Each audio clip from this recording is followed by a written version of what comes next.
একটি আদেশে মাদারীপুর জেলার senior judicial magistrate mister K M Alamgir Hossain মহোদয়কে কল করেছে বিকজ গত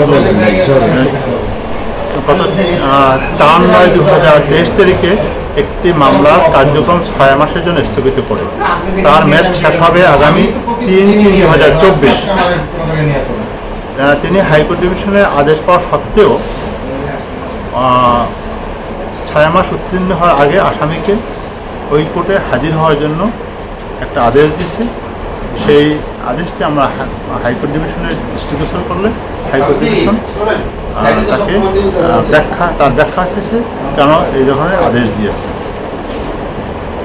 কবে কত তারিখে আসতে বলেছে এবং আগামী 10/3/2024 তারিখে তাকে সশরীরে হাজির হয়ে তার লিখিত ব্যাখ্যা দেওয়ার জন্য বলেছে।